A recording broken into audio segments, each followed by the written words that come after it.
my strength and conditioning career in 2009 as a Division I strength and conditioning coach, as an assistant strength and conditioning coach at Hofstra University.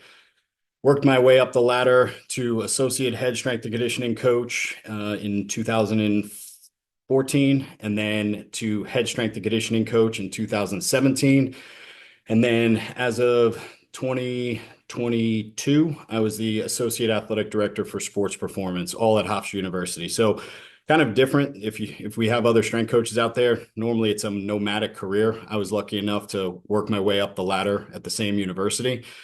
And then I just wanted to try something different. COVID hit, and just kind of learning about different positions out there, I decided to move into the tactical space. So that's where I've been ever since. I have my master's degree. I have my undergrad from Hofstra University, as well as my master's degree at Hofstra University.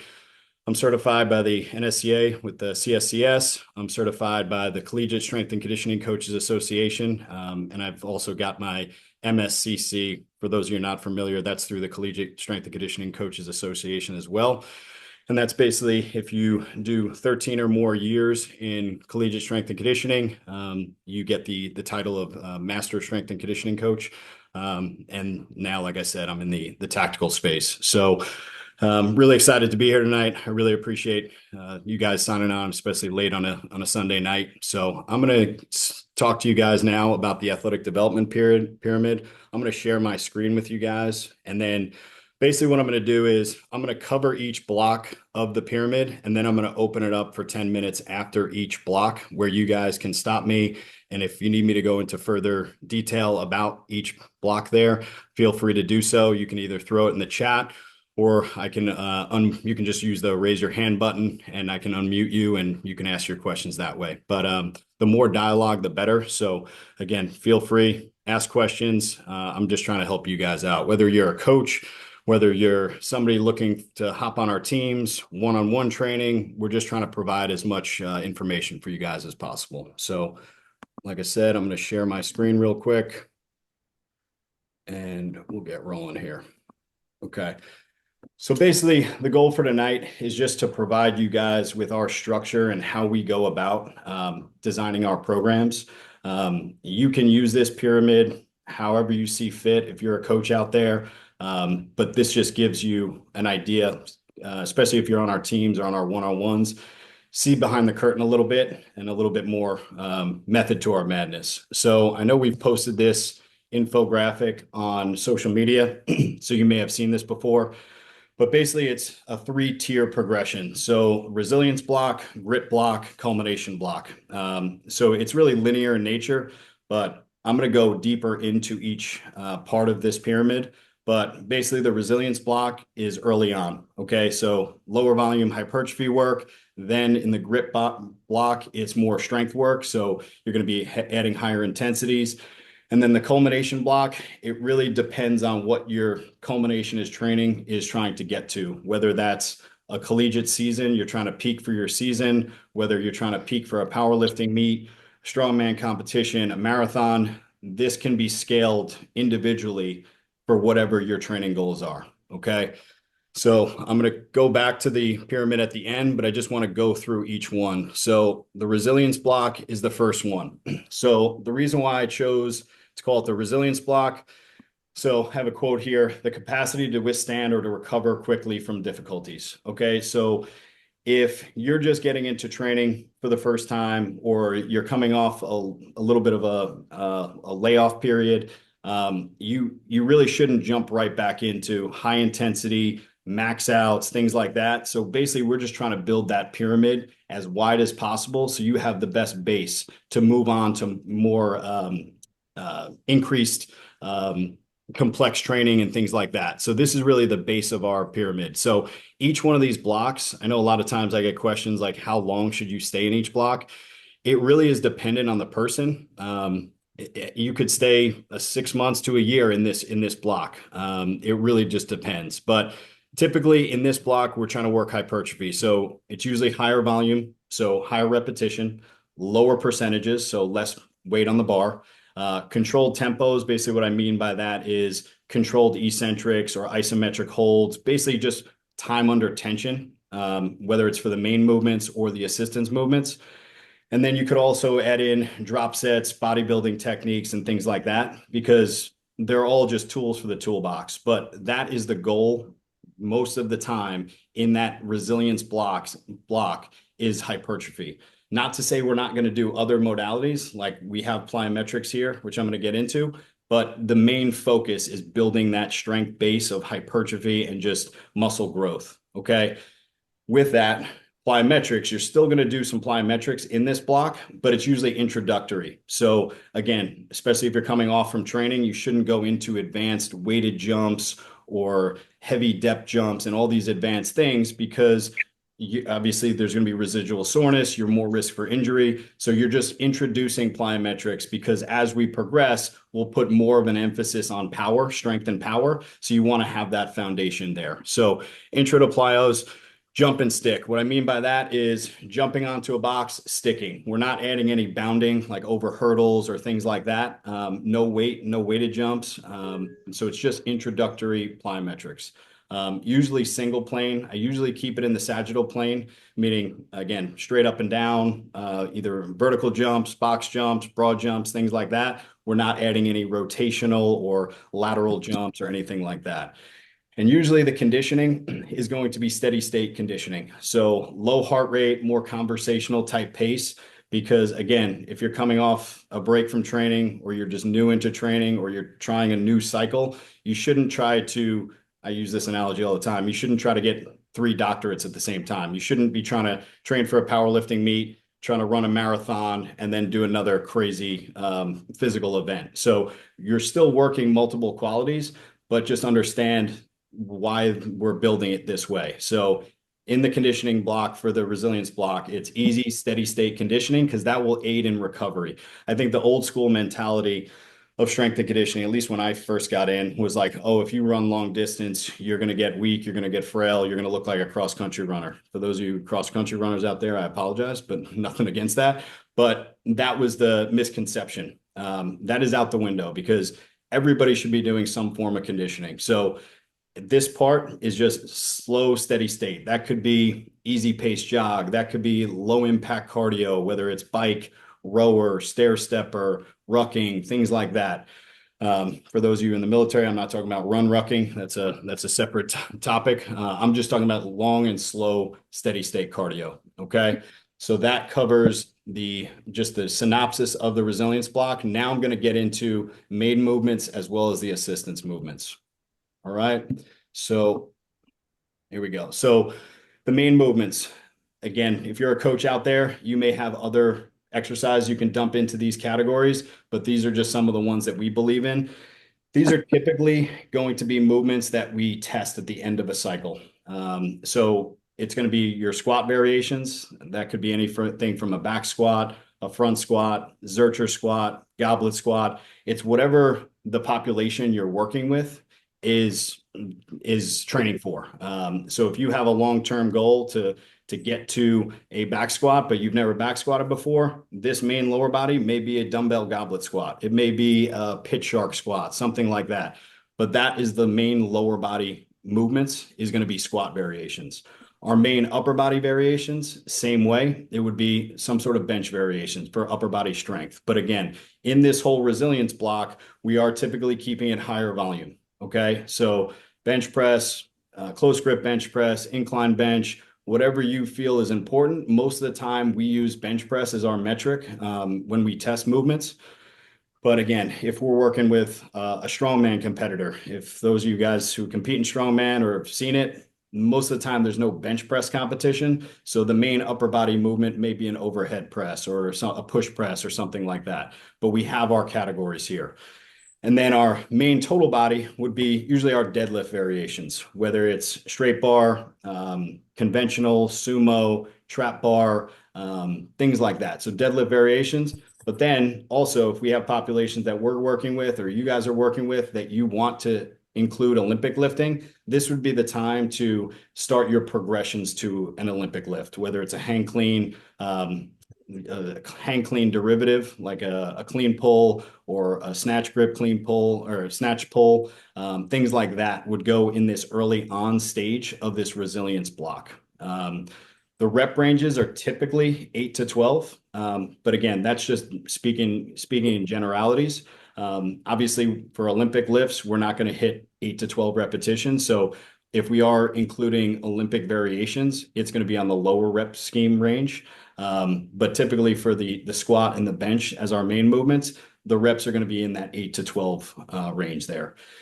And then percentage wise, we're going to be anywhere from 40 to 70% of a one rep max. And sometimes we may not even use percentages. We may use rate of perceived exertion or reps in reserve, things like that. But just to give you an idea, like a snapshot of, all right, 40 to 70%, that's on the lighter side. So that's going to pretty much be the main intensity range that we're covering in the resilience block. Okay. So that covers pretty much just the main movements there. Now we're going to get into the assistance movements. Okay, so we have lower body assistance, upper, total body or posterior chain, the rep ranges and percent ranges as well. So for lower body, this is usually going to be some sort of single leg variation, usually stationary. So what I mean by that is we may not be lunging yet. Maybe it's a dumbbell split squat. Maybe it's a barbell split squat. It's usually stationary. In further parts of the pyramid, we're going to progress to more movement and a little bit more advanced modalities for your single leg work. But for the most part, in your resilience block, it's going to be stationary split squat variations. Same thing for the upper body. We're going to have our upper pushing and pulling. So that's going to be vertical push. That's going to be an angled push or a horizontal push. So a vertical push would be anything like a military press, things like that in that vertical plane. An angled push would be more your dumbbell incline, barbell incline in that category. And then as far as horizontal pushing, that would be your dumbbell bench press, that would be your close grip bench, floor press, things in that horizontal plane there. And it's usually bilateral. In further blocks, we are going to progress to some more unilateral to tax it that way. But right now in this resilience block, it's predominantly bilateral. Same goes for your pulling. So vertical pull, what does that look like? That's your lat pull downs, that's your pull-ups, any vertical pull. Angled pull would be more of your chest supported row, T-bar row, things like that. And then your horizontal pull would be like a low cable row or any horizontal pulling motion there. And that would usually, same as the upper body pushing, it would be bilateral in nature as well. You would also have your body weight progression. So if somebody struggles with pull-ups, you would have your pull-up progressions, whether it's band assisted, whether it's partner assisted, or even on the push-up side of things. So body weight progressions would be in there as well. Okay. So that covers the upper body assistance work. And then going into the total body and posterior chain assistance movements, we have hip dominant pulling variations. So that would be like RDLs, that would be single leg RDLs, band of good mornings, things that are hip dominant hamstring work. It could be reverse hypers. That fits into the hip dominant pulling variations. Your kettlebell variations for a total body movement would be in there. So if you're introducing kettlebell swings for the first time, we'd be doing some sort of kettlebell swing progression there.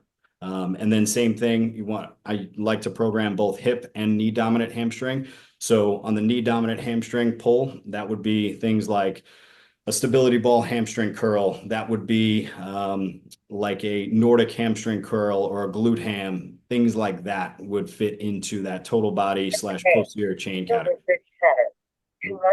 Another question. Ryan K. You can just mute. Mute there. Okay. And then rep range, we're going to be in the 8 to 12 range again, because we're still in that resilience block. And typically for assistance work, I don't always program, or we don't always program percentages for assistance work. So a lot of times we will do RPE based for the assistance work. Okay. So that covers the resilience block. So before we go into the grit block, I'm going to open it up. I'm going to stop my screen share for a second and then just see. Okay. So we have a question on how many minutes of steady state cardio per week should somebody aim for? So for the resilience block, again, American College of Sports Medicine typically recommends for overall health 150 minutes of slow, steady state cardio. So I really recommend that at all times of the year, trying to hit that 150 minutes. I try to look at it like a quota for the week where, hey, I have to hit 150 minutes. How am I going to get there? Is it 350-minute sessions? Is it 530-minute sessions?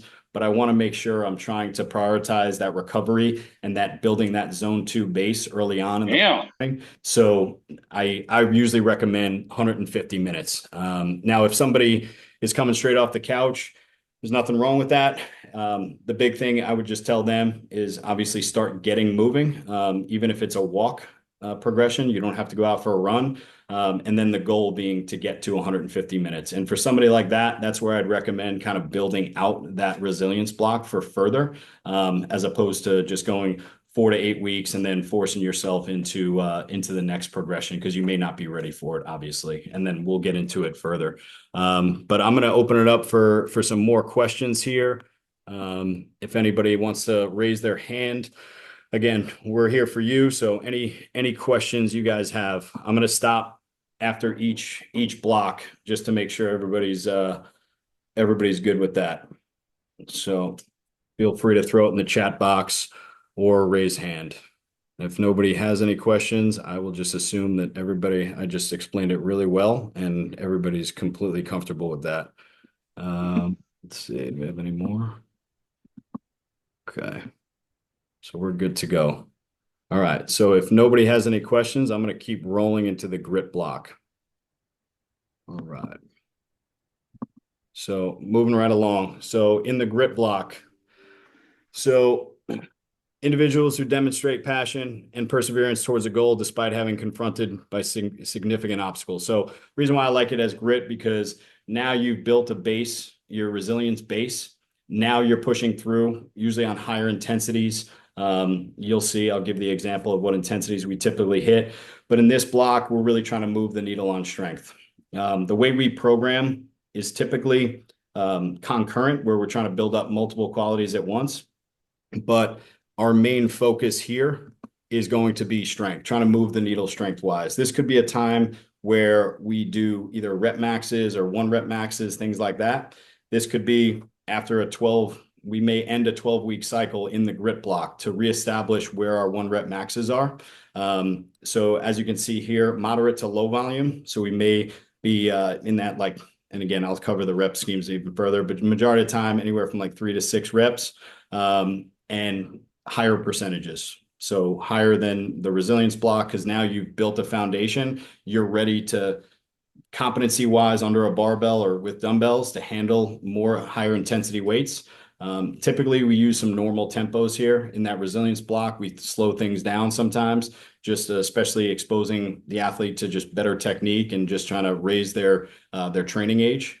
And then we will typically keep higher volume with the assistance work. So linear periodization is basically starting higher volume and then you progress to lower volume. The issue with linear periodization is you typically just ditch all of your efforts. So linear periodization, for coaches out there, I still truly believe that linear periodization works. The only downfall is if you work hypertrophy for 4 to 8 weeks and then you don't touch any higher rep ranges, you're kind of losing those qualities that you gained in those first 8 weeks. So what we typically like to do, we're still working strength as our main focus, but we'll keep the volume higher for the assistance work so we can work hypertrophy with the assistance work. Okay. Plyometrics. Now we'll start adding in multiplanar jumps. So sagittal, frontal, and transverse. And if you're not familiar with those terminology, I'll give examples. So that could look like a vertical jump into a 90-degree broad jump. So now you're working a sagittal jump into a transverse jump, or it could be a lateral jump into a broad jump or something like that. So now you're hitting the frontal plane as well as the sagittal plane. So we're getting a little bit more complex, still being cognizant of sticking the landing. So we're not doing any real, a lot of high volume bounding, but we're exposing and challenging the plyometrics with multiplanar jumps here. Conditioning here. So we're still going to have easy, steady state cardio, but now we're going to progress into some faster pace runs. This all depends on goals. In college, with college athletics, the season, regardless if it's football, wrestling, lacrosse, that season, that date's not changing. So you have to get your athletes ready for the start of preseason practice. So you have to expose the athletes to whatever the energy systems they're going to be hitting in their sport. So we, at this point in time, if this is like off season, I am now progressing. Early off season, I'm not as concerned about it, but as we get further in the off season, getting closer to preseason, I want to start implementing the energy systems that the athlete is going to be exposed to in practice and in games, obviously. So this is where we're covering some shorter distance sprints, but still keeping the qualities of the oxidative system, which is going to be your longer aerobic type work. Okay, so that covers kind of what we're trying to achieve from a goal standpoint, from strength, as well as plyometrics, as well as conditioning. Okay, so now we'll get into the main movements and how we go about it. Everything is still going to be the same.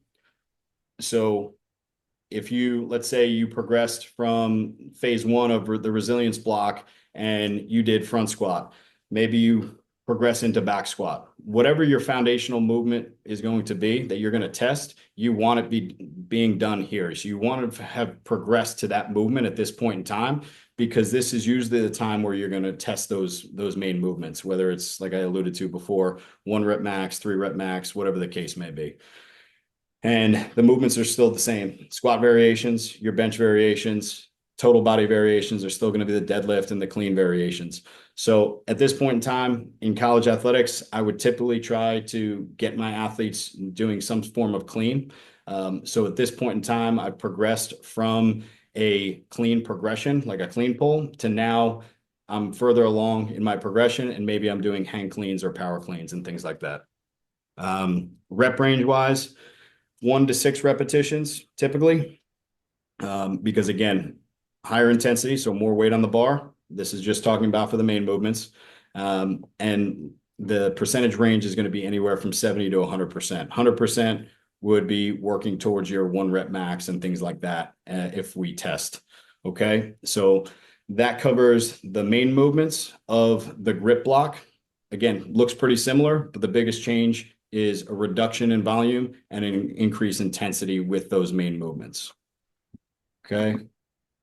As far as the accessory movements go, everything's still the same, but now we're making subtle tweaks. Okay. So, because if you're constantly switching up your categories of exercises or where exercises are going, I've talked about this in our YouTube series as well.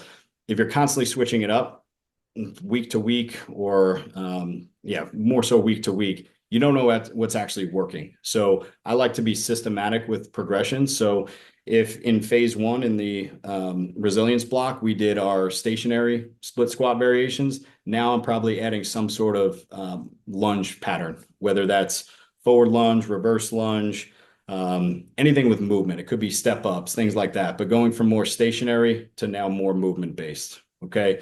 For the upper body, still worrying about all those angles, because we don't think about, when we program, we don't necessarily think about body part specific. We think about movement specific. So we have our vertical, angled, and our horizontal pushing, but now we may be progressing that into more unilateral variations. So if I did a double arm seated military press, maybe I'm progressing into a half kneeling single arm kettlebell press or half kneeling dumbbell press, just working more unilateral patterns here. So that would kind of cover, and that would be the same for dumbbell incline or dumbbell bench press. Maybe you're doing alternating variations, things like that would occur in this grit block for the accessory work. For the pulling, it would be the same thing. You still have your vertical pulls, angle pulls, but now you're adding unilateral. So maybe more single arm rows, maybe a single arm lat pull down, and then into your body weight progressions. Hopefully you're getting to the point where you're doing pull-ups unassisted, or even doing weighted pull-ups and weighted push-ups, weighted dips at this point in time as well. So that covers the upper body assistance work. For the total body / posterior chain assistance movements, again, it's still going to be hip dominant. It's still going to be kettlebell variations, and it's still going to be knee dominant variations. But for the hip dominant, maybe in the resilience block, I was doing all double leg, a hinge or hip dominant hamstring work, like an RDL, dumbbell or barbell. Maybe at this point in time, now I'm isolating and I'm going more single leg variations, whether it's a single leg RDL, single leg landmine RDL, something like that. Kettlebell variations. Maybe in the resilience block, I was doing kettlebell swings. Now at this point in time, maybe I'm doing kettlebell clean or a kettlebell snatch in the grid accessory movement here. And then for knee dominant, I typically like to progress to some sort of Nordic hamstring curl or or glute ham at this point in time. Whereas in the resilience block, maybe it's a machine hamstring curl as my knee dominant movement, or maybe it's a stability ball knee dominant hamstring curl. At this point in time, I want to tax that and just make the next progression from a knee dominant hamstring variation. And that's how I would attack that. Rep ranges, anywhere from 6 to 8. There is times where we go a little bit higher depending on the movement. Obviously, we're not set in stone. Like if we're doing a banded face pull, I'm probably not going to be going 6 repetitions. I'm probably going to be going higher repetitions. But I just wanted to give you just a range here.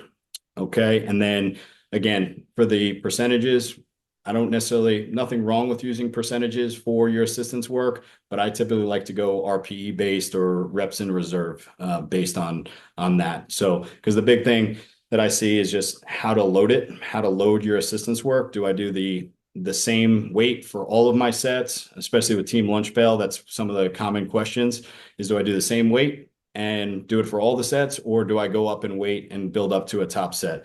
The biggest thing, because it is assistance work, you don't want to fail on reps typically. There's a time and place where we want you to push that. The most important thing in my eyes is that you're continuously progressing and adding a little bit of weight each time. That's why they make 2.5 pound plates. And I think Rogue even makes 1 pound plates at this point. There's a reason for it, because the stronger and stronger you get, as you guys know, for those of you guys who have been training 10+ years, it's harder and harder to increase your strength and move the needle. So small incremental jumps add up over time. So that covers the grit block there. And then we'll get into the culmination block. So I'm just going to open it up for questions. All right. All right. Let's see. So Paul may have addressed this. Sorry, I missed it, but how long typically spend in each phase? A great question. So Paul was asking how long you spend in each phase. That's it really, I don't like the term it depends, but it does. For our teams, we typically dictate how long phases run. We usually go anywhere from 4 to 8 weeks in each block. But if we're working one-on-one with someone, it's really individual dependent, depending on how much training experience they have or what their training age. If they've never touched a barbell before, you may be spending 6 months or longer, over a year, in that resilience block, just building up muscle mass, building up the technical efficiency in the movements before you move to higher intensities and strength work. Because you got to remember, if you're new to training, you probably don't know what your 1 rep max is. So if you don't know what your 1 rep max is, you probably are not ready always for a percentage-based program, and you're probably not ready to handle a 1 rep max. And I would definitely tell you not to go under a bar if you've never squatted and then, yeah, let's test out what we can squat. That's not the way to go. So it really depends on the person, but I know how we handle it with our teams. We dictate it.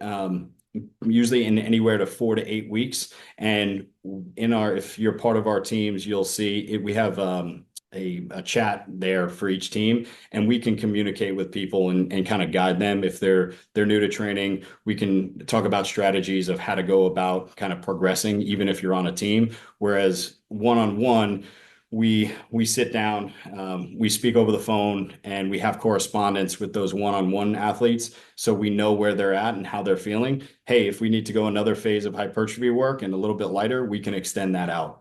So it really depends.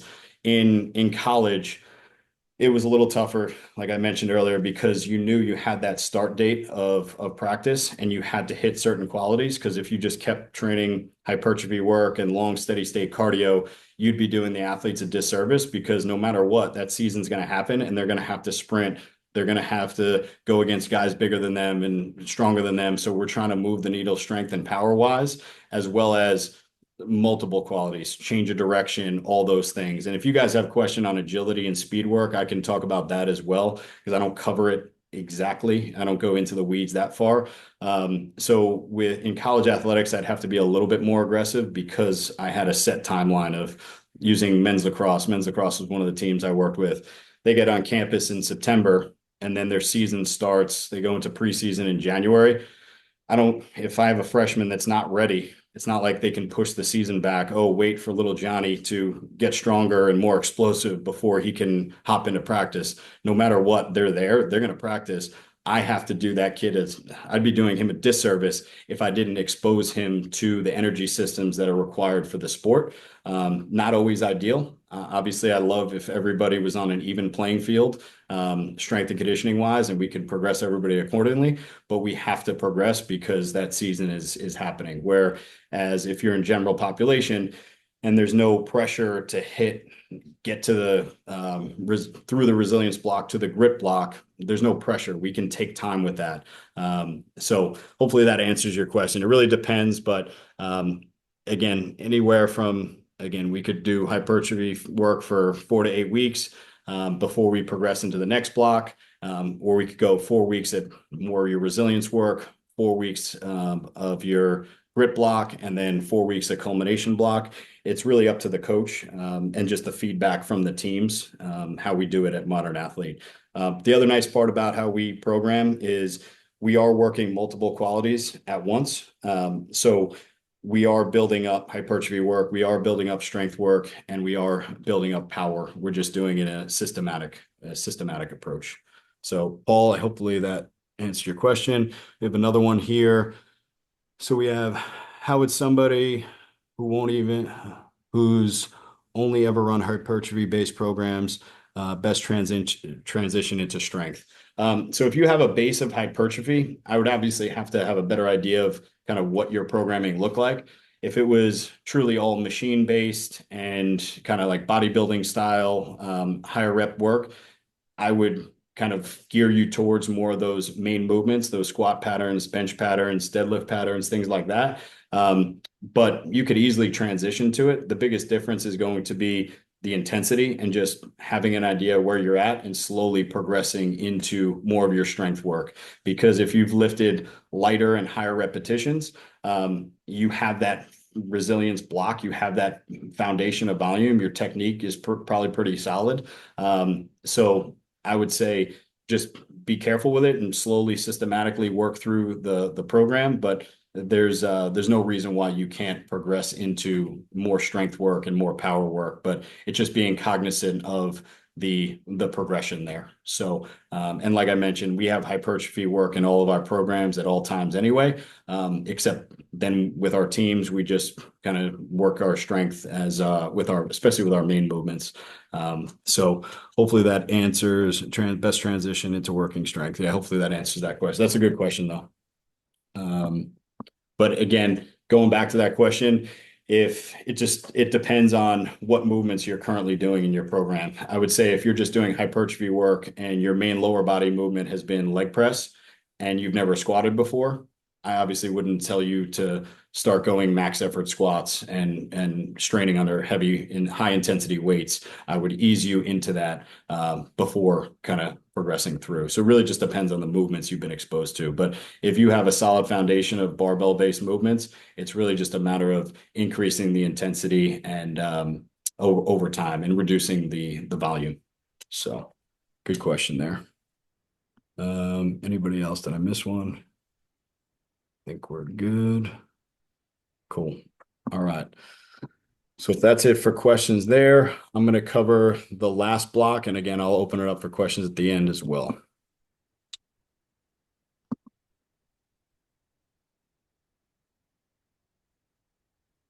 All right. So the culmination block, the end point or final stage of something. So whether it's you're trying to peak for a powerlifting meet, peak for a marathon, this is the culmination of your training. It could be as simple as a culmination of the past 12 weeks, especially on our teams. We typically write blocks of 12 weeks where we have our goals and we either test or do some sort of rep maxes at the end of the phase. So that's the culmination before we change gears and kind of recycle back down. But at this point in time, you've probably maxed out, but we can also max out in this block as well. This is typically max strength or power, low volume, higher percentages, definitely normal tempos, but also now the athlete has usually built up a foundation, increased their training age where they understand how to be explosive with a barbell. Because if I tell somebody who's never touched a barbell before and to do an explosive squat, they really don't conceptualize that.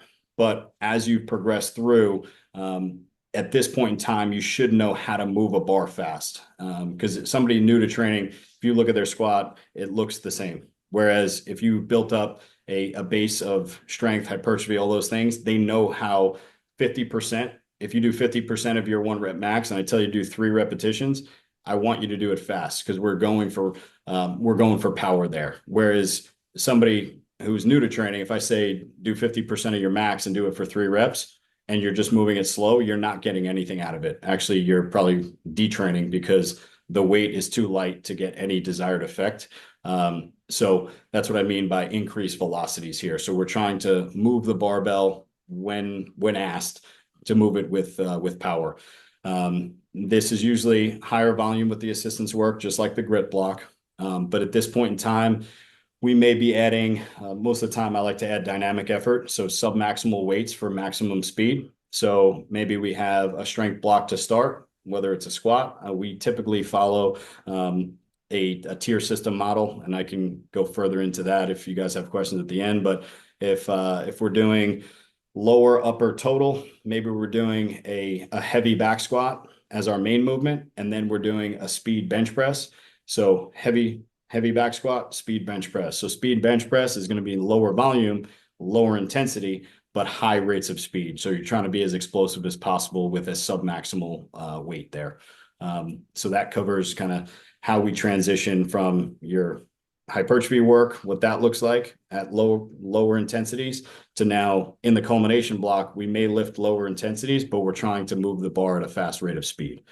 In the plyometrics section here, it's all dependent on who the population that we're programming for. But I know in college athletics, because sport is so unpredictable, especially field and court-based sports, whether it's football, basketball, you're having to change directions in multiple planes. You have to, if you're a basketball player, you may go up for a layup and you get bumped and you're landing awkwardly. So I've liked to typically do multi-response, but also multi-planar. So whether multi-response, either jumping over multiple hurdles, changing direction as you're jumping over those hurdles, just trying to tax the athlete in multiple planes so they are more prepared for their sport. But again, even if you're not a Division I athlete, it's still advantageous to train some of these qualities because those of you out there, I'm sure a lot of people play pickup basketball, play in a beer league, softball league, things like that. How many times have we heard people, I snapped my hamstring running to first base because, well, if you look at that person's training, they may not have had any sprint work since they were in college and they may be in their mid to late 30s.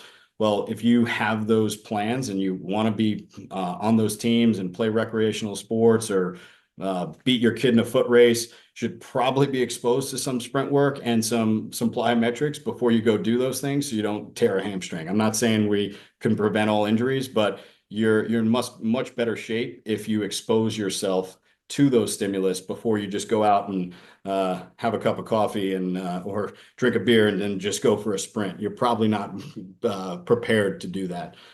So that's why, regardless of your Division I athlete, II athlete, or just your recreational athlete, it's good to expose yourself to different plyometrics and different speed work.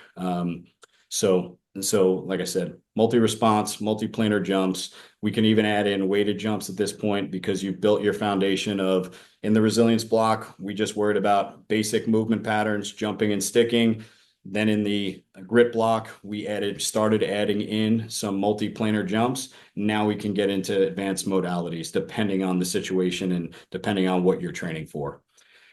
And at this point in time in the culmination block, it depends on what you're training for. If you're training for a PT test or a conditioning test or something like that, you want to be as specific with your training as possible. Whether you're looking to pass your your athletic conditioning test, or if you're trying to pass a PT test for work, if you're in law enforcement, tactical, or fire or something like that, you want to get really specific to what you're doing conditioning wise. So we can cover the full gamut of conditioning at this block because you've built that foundation. So your recovery and you're more well prepared for the demands of the conditioning, the strength work, the power work, as well as the plyometrics.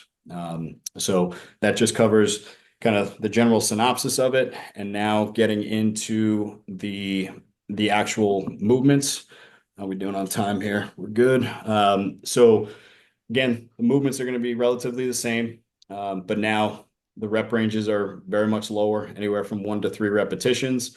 Still doing your squat patterns, still doing your bench patterns, still doing your deadlift or your clean variations there.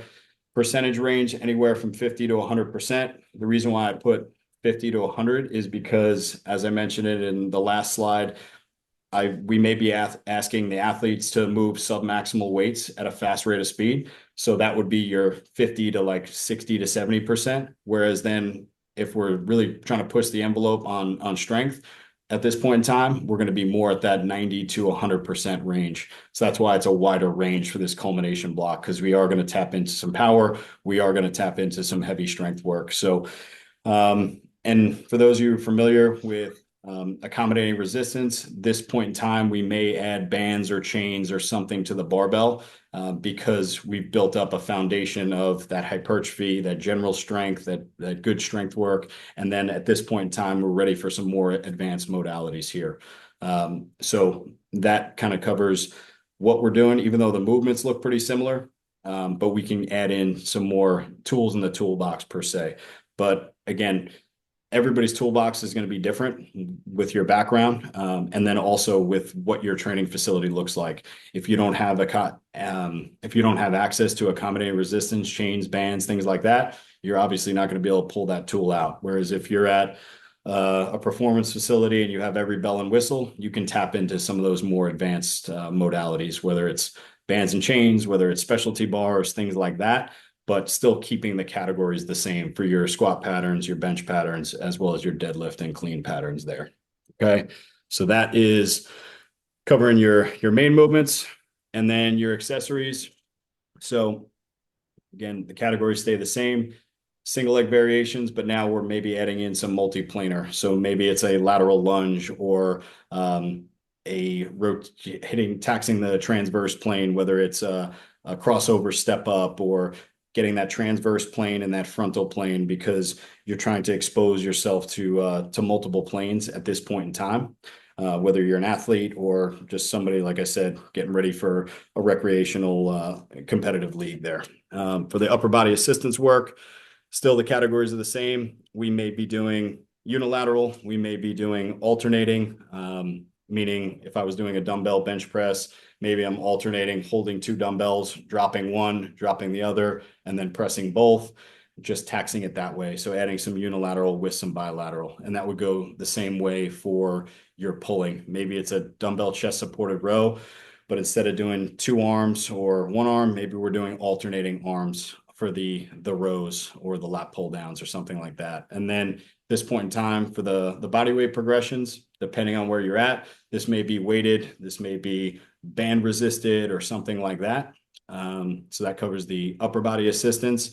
And then the total body, it's still going to be hip dominant, knee dominant, kettlebell variations.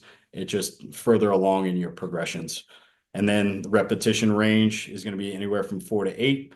And then we're still looking at RPE based for the intensity. Okay.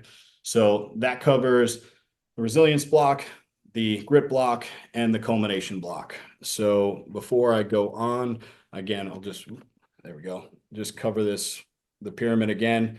We covered resilience with the hypertrophy work, increased training age, build the foundation, move up into the grip block.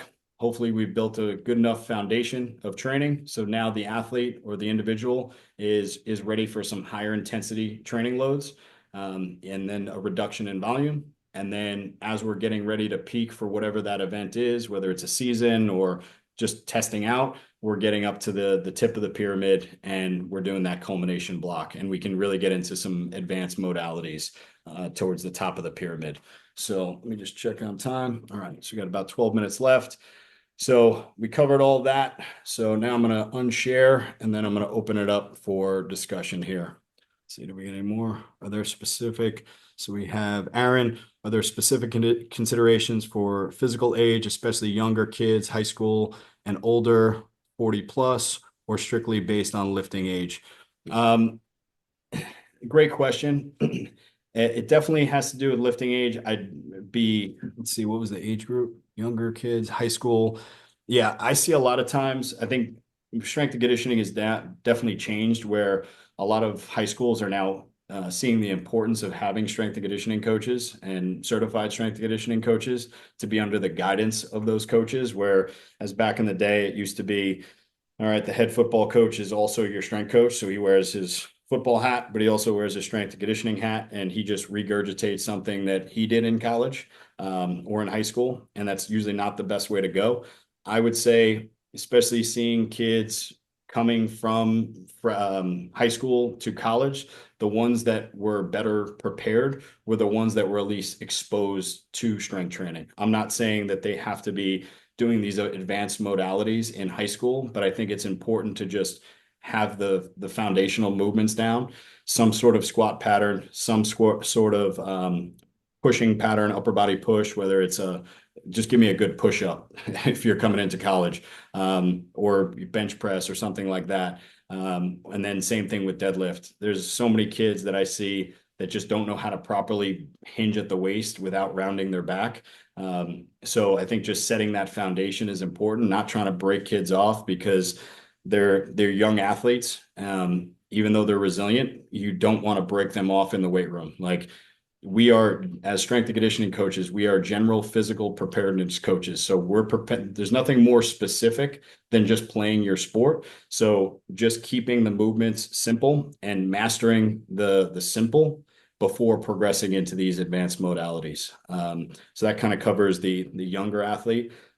Yes, just being able to do a good squat, a good push up, a good pull up, and all those foundational things are really important as to set the groundwork for future training, just building good habits. And then so 40 plus depends. It depends on what their training age is. If they're 40 years old and they've never lifted a weight before versus 40 years old and they used to play college football and they know their way around a barbell, they just have taken some time off. It's always, no matter what, it's always good to play the long game and just slowly progress, because I can't stand when I see people jump from program to program and I didn't put on 50 pounds on my bench press in 12 weeks and this program doesn't work, and program hop and things like that. Just a systematic approach. Simple still works. Linear periodization will still work, especially with somebody with not a lot of experience. So training age definitely matters, but regardless of training age, just taking it slow and just doing the simple things right. Because the simple things will always work. Like a good squat will always work. A good bench press will always work. A good pull up. I'll even take a good pull up over a bench press any day. And same thing, just being able to hinge at the hip, because if you're 40 plus, maybe it's you want to pick up your kids or your grandkids, so you should be able to do that with ease and not blow out your back. So it just depends on the goals, but just building a good foundation. And then if that person has aspirations, if they're 40 plus and they want to do a powerlifting meet or some advanced thing, you set the groundwork to progress them into more advanced modalities. But no, that kind of is my stance on it. Hopefully that answers your question there. That was a good question, Aaron. I appreciate it. But yeah, so that covers that. Cool. All right. Any other questions? How much time we got left? We got about 8 minutes left. So I'll open it up for any dialogue from you guys. If you need me to bring the slides back up, I can do that as well. But this time is for you. And I could talk about, again, speed work, agility work, things that I didn't cover in it, but I will be covering more of that in our YouTube series as well. But this was just to show the meat of the program and our main strength movements, as well as our assistance and just kind of the method to our madness. And that was the basic gist. And the big thing with we have our training teams, and the biggest difference between our training teams and our one-on-one offerings is the training teams, we are dictating how long you're spending in each phase, right? Because we're working with a lot of athletes. We try to get as much feedback as possible through the chat in the Train Heroic app. But we are dictating how long you're going to spend in each phase. We're definitely not aggressive. We're not getting too advanced with movements where people are going to get hurt and things like that. But that we're dictating it. Whereas the one-on-one offerings, we are working one-on-one with that person. And if that person doesn't feel confident that they want to move into some more advanced training, we can roll out that resilience block, like I mentioned earlier, for as long as that person sees fit. And if they're meeting certain competency standards with their movement patterns and things like that, we can progress. And it's just a one-on-one relationship there. So that's the biggest difference between the training teams versus the one-on-one. But again, both you have access to the coaches. One is through the Train Heroic app. And then obviously with the one-on-one, it still would be through the Train Heroic app, but then you'd have dialogue outside of that as well. How would you incorporate the specific sport or skill with the strength work? Like one day skill, next day strength is something different. So Paul, so with that, if I think I read that right. So working in college, we didn't have the luxury of like, hey, you're only going to lift today. You're not going to practice. There's a lot of times where I would have to lift athletes either before, after practice, right before practice, or early in the morning, and then their practices in the afternoon. So in season, we're just trying to do a minimal effective dose. We're still trying to work qualities and get good training in, and we don't want to regress anything that we work so hard in the off season for. But we also don't want to be a detriment to that practice where the athlete is sore and it's affecting their play. Because again, at the end of the day, the sport is the most important thing. We are just, like I mentioned, the general physical preparedness coaches. So we're preparing you for your sport, but nothing is more specific than the skills that are required. So in season is definitely minimal effective dose. So lower volume, we can hit higher intensities. You can still get stronger in season, but I would definitely not be trying to do high volume squats, like 5 sets of 15 squats before a football practice or a lacrosse practice or something like that, because you're going to have sore legs and things like that. So just to answer your question again, we don't have the ideal situation in college or even in professional athletics where you can just do one thing per day. You may have to do two things per day. So just understanding the demands of the sport, what's going on at practice, and speaking with the sport coaches so you know what's going on, so you're dialed in, so you're not being counterproductive to the practice or game schedule and things like that. Good question. For the reviewing your program. Oh, so that's Brian. All right. So I'll just read that one. For the reviewing your programming question, you'll receive a video back from us going over the training of the email address you provided on the form. Good question though, Paul. I appreciate it.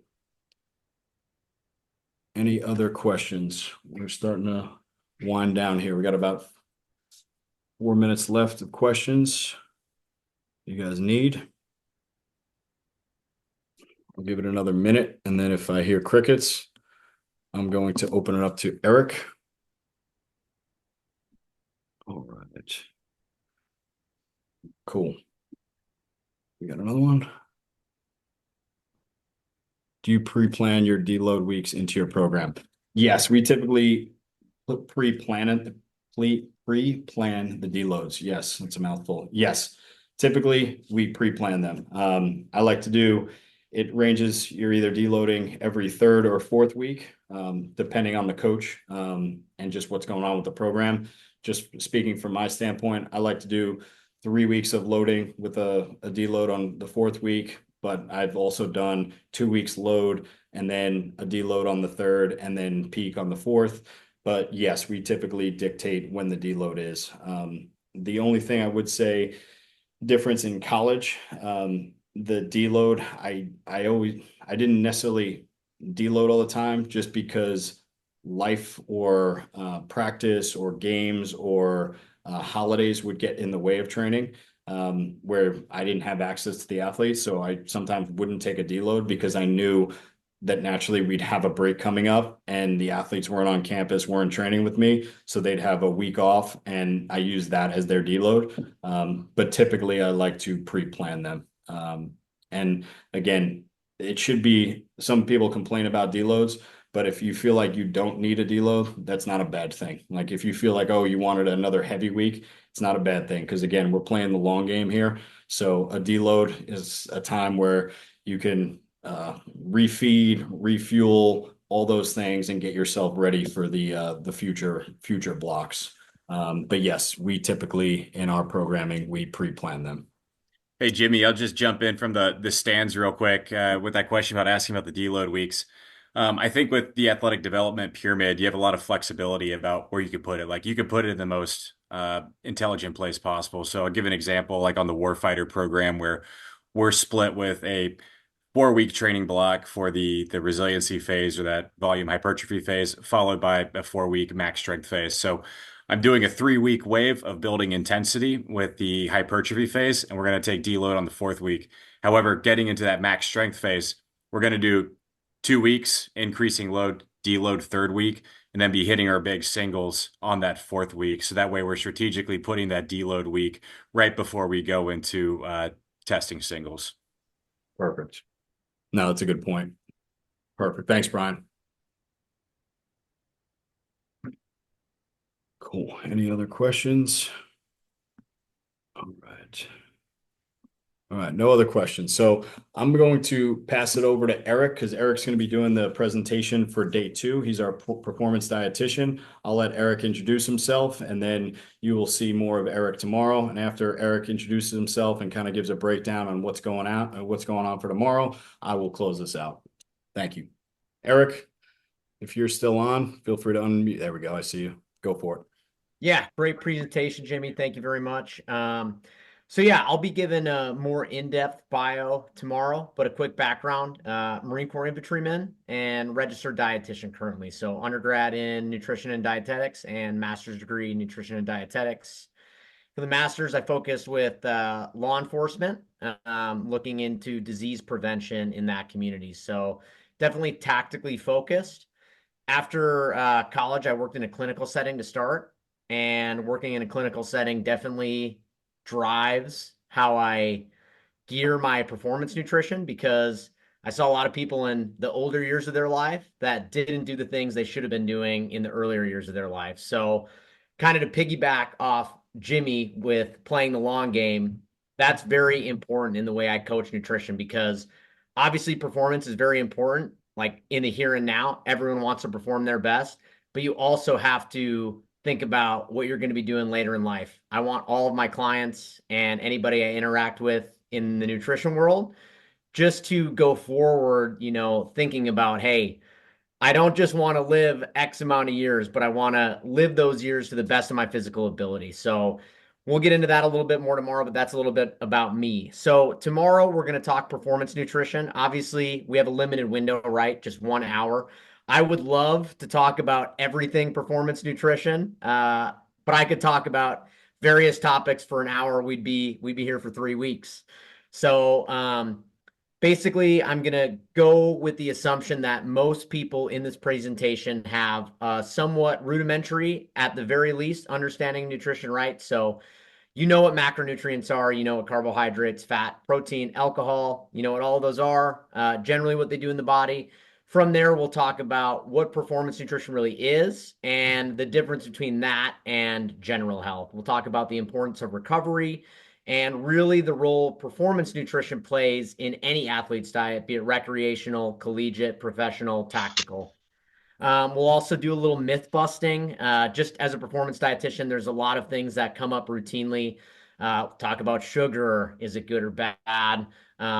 just things of that nature. So it should be a pretty good discussion, but just going in, again, it's not going to be too specific on any one topic. It's going to be more of a general overview of performance nutrition in general, but we're going to have Q&A similar to today, and we're going to have a full day of Q&A after that. So if anybody does have more specific questions that weren't covered in the presentation, feel free to reach out and ask. So happy to answer those. Thanks, Jimmy. Thanks, Eric. I appreciate it. Absolutely. So that closes us out, guys. I truly appreciate everybody signing on, especially late on a Sunday night.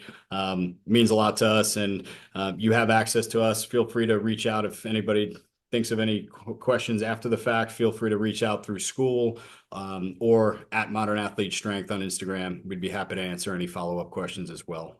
But again, really appreciate everybody signing on, and feel free to reach out, and then look forward to seeing you guys the rest of the week. Thank you.